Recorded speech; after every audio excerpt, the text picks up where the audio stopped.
আমরা আগামী দিনে সেই পাওয়ার যদি আমরা পাই তো আমরা এই গুন্ডা বাহিনীদের কোথায় পৌঁছে দেব সেটা ওরা নিজেরাও ভাববে না। সুতরাং তৃণমূল কংগ্রেস জনগণের ভোটে কখনোই বসিরহাট লোকসভা জিততে পারেনি।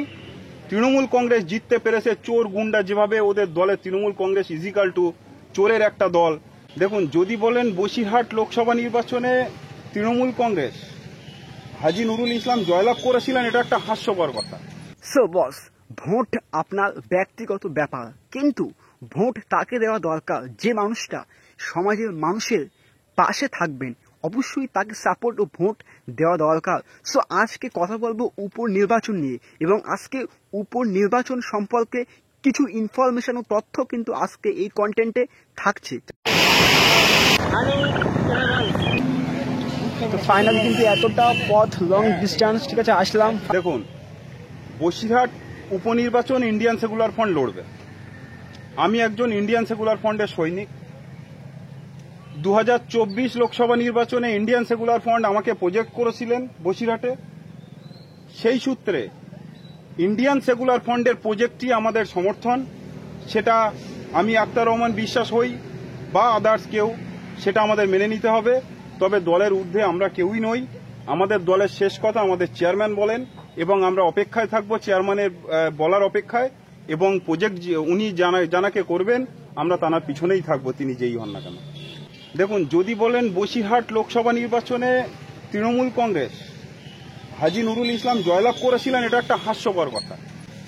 কারণ হচ্ছে, আপনারা দেখতে পাবেন 2023 যেভাবে পঞ্চায়েত ভোটে ইন্ডিয়ান সেকুলার ফ্রন্ট লড়াই করেছিল, একে একে প্রত্যেকটা নমিনেশন ইন্ডিয়ান সেকুলার ফ্রন্টের উদ্র করতে বাধ্য করেছিল, মারধর করেছিল, ঘরে আটকে রাখা হয়েছিল।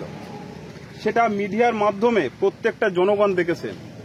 তাছাড়াও আজকের দিনেও 2023 পঞ্চায়েতের যদি কেস দেখা যায়, আমাদের ছেলেরা নির্দোষ হওয়ার পরেও যেভাবে মিথ্যা কেস খেয়েছে, সেটা লাইন দিয়ে সাজানো আছে, আমাদের খাতায়ও নোট করা আছে।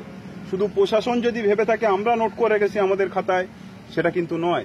Indian secular front India secular ফ্রন্টের খাতায় নোট করে রেখেছে।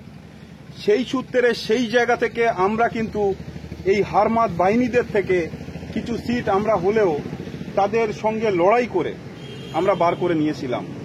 সেই জায়গা থেকে যে মেম্বার আমরা বার করেছিলাম, আমরা যদি সেই রেজাল্ট দেখাই, আমাদের মেম্বারদের জায়গাগুলোতেই তৃণমূল কংগ্রেস এমনভাবে ভোট করিয়েছে, এবং যারা ইভিএমে যেভাবে কারচুপি করেছে, সেই লিস্টগুলো দেখলেই প্রমাণ পাওয়া যাবে তৃণমূল কংগ্রেস কতটা স্বচ্ছভাবে ভোট করিয়েছে এবং ইভিএমটা স্বচ্ছভাবে সেখানে গেছে।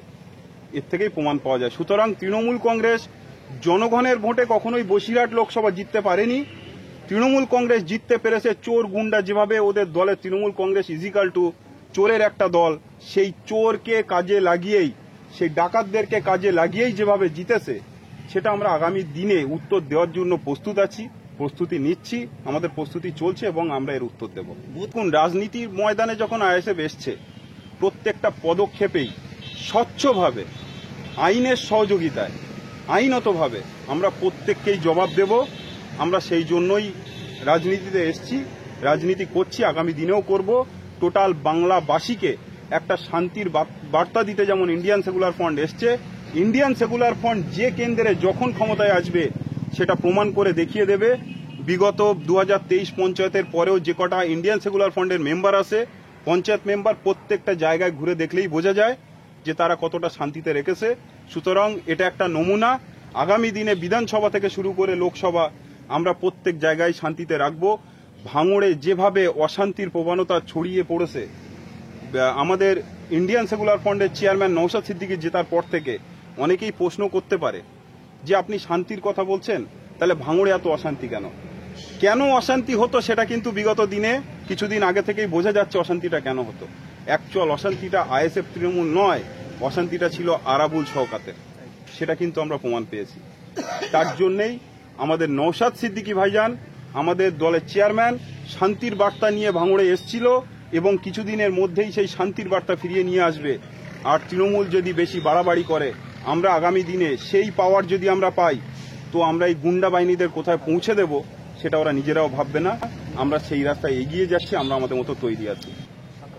দেখুন, তৃণমূল 2011-র আগে যখন তৃণমূল ছিল না, একটু একটু যদি আপনি ব্যাকে চলে যান দেখতে পাবেন সিপিএম এর আমলে সিপিএমরা প্রত্যেকটা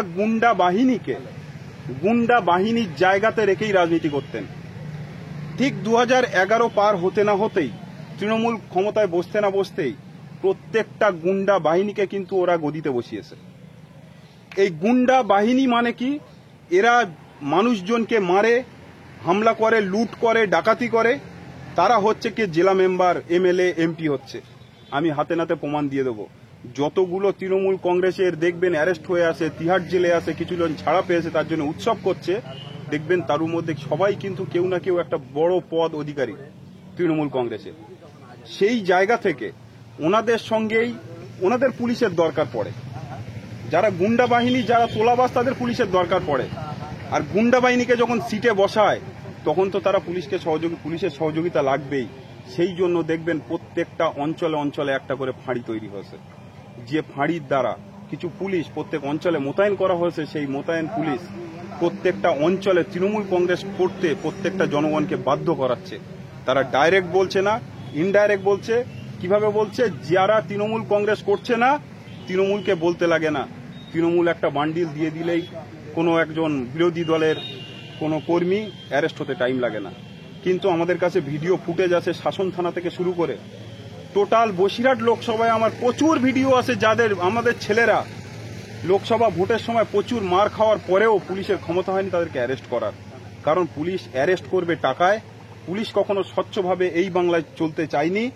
যদিও চেয়েছিল, তৃণমূল কংগ্রেসের যিনি মুখ্যমন্ত্রী আছেন, পুলিশ মন্ত্রী আছেন, একই ব্যক্তি স্বাস্থ্যমন্ত্রী। আমরা তাদের ব্যবহার দেখে নিয়েছি।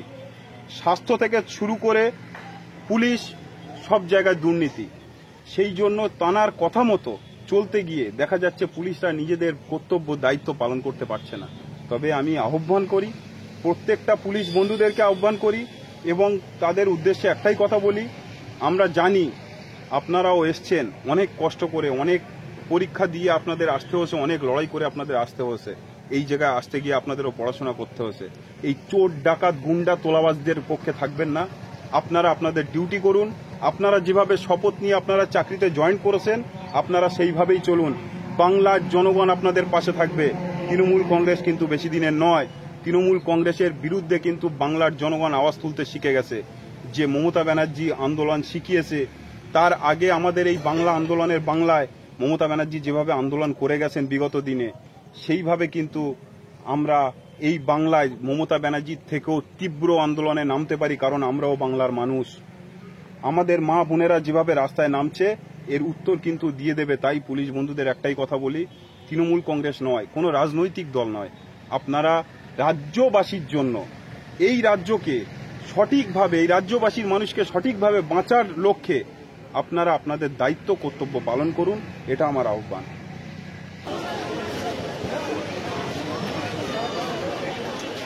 2024 সালে কিন্তু স্পেশাল মার্কেটিংয়ের অফার কিন্তু খান্না মার্কেট। আর এই খান্না মার্কেটের দাম কিন্তু ভীষণ কম এখানে। আর এটা সপ্তাহে জাস্ট দুদিন বসে, সানডে, সানডে। আর এটা টাইমটা হচ্ছে আর কি সকাল থেকে হয় এটা। তো আমি আজকে এসেছি সানডের দিনে। আর সানডের দিনে কিন্তু এসে এখানে প্রচণ্ড আজকে মানুষের চাপ কিন্তু। তো যাচ্ছিলাম, ভাবলাম একটা কন্টেনার হোক।